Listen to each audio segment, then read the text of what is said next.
ప్రజా సమస్యల పరిష్కారానికి అనేక పోరాటాలు నడిపిన జిఎస్ బాలాజీదాస్ బీబీ నాయుడు చిరస్మరణీయులు అని సిపిఎం జిల్లా కార్యదర్శి టి అరుణ్ అన్నారు. స్థానిక శ్యామ్లా సెంటర్లో ఉన్న ఆయన విగ్రహానికి సిపిఎం నాయకులు పూలమాలలు వేసి నివాళి అర్పించారు. జిఎస్ బాలాజీదాన్ 22వ వర్ధంతి, బీబీ నాయుడు 8వ వర్ధంతి పురస్కరించుకుని ఏపీ పేపర్ మిల్ పరిశ్రమ సమీపంలోని బీటీకే భవన్లో మంగళవారం సాయంత్రం కార్మిక సభ నిర్వహించారు. తొలుత చిత్రపటాలకు పూలమాలలు వేసి నివాళులర్పించారు. ఈ సందర్భంగా నిర్వహించిన సభకు సిపిఎం నగర కార్యదర్శి కరి రామకృష్ణ అధ్యక్షత వహించారు. ముఖ్య వక్తగా పాల్గొనే టి అరుణ్ మాట్లాడుతూ జిఎస్ బాలాజీదాస్ విద్యార్థి దశ నుంచి స్వతంత్ర ఉద్యమంలో బ్రిటిష్ వారికి వ్యతిరేకంగా తన ఉద్యమ ప్రస్థానం ప్రారంభించారని గుర్తు చేశారు. ఆ కాలంలోనే రాజమండ్రి సెంట్రల్ జైల్లో శిక్షణ అనుభవించారని తెలిపారు. సీనియర్ నాయకురాలు టి సావిత్రి, సిపిఎం నాయకులు బి పవన్, టి తులసి, తాతారావు, పేపర్ మిల్ యూనియన్ నాయకులు రాము, సోమేశ్వరరావు, కాంతారావు, ఇతర నాయకులు మాతారావు, జరీనా, రాంబాబు తదితరులు పాల్గొన్నారు.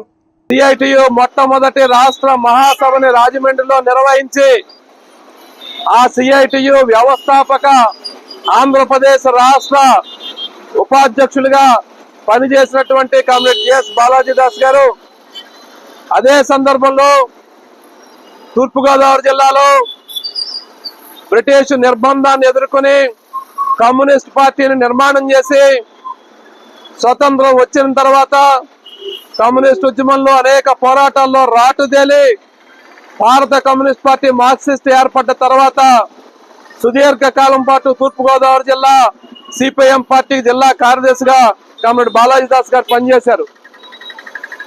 రాజమండ్రిలో నగరపాలక సంస్థ ఎన్నికల్లో వైస్ చైర్మన్ గా ఎన్నికయ్యి ఆ సందర్భంలో చైర్మన్ గా ఉన్నటువంటి ఆయన చనిపోతే తాత్కాలికంగా ఇన్ఛార్జ్ చైర్మన్ గా కూడా రాజమండ్రివరం మున్సిపాలిటీకి కామ్రేడ్ జిఎస్ బాలాజీదాస్ గారు పనిచేశారు. కార్మిక వర్గ పోరాటాలు, ప్రజా పోరాటాలతో పాటు నగరంలో అన్ని వర్గాల ప్రజల్ని కలుపుకుని అఖిలపక్ష ఉద్యమాలు నిర్వహించి ఆ రాజమండ్రి నగరంలో ప్రజా సమస్యల పైన రాజీ లేని పోరాటాన్ని నిర్వహించినటువంటి మహనీయుడు కామ్రేడ్ జిఎస్ బాలాజీదాస్ గారు.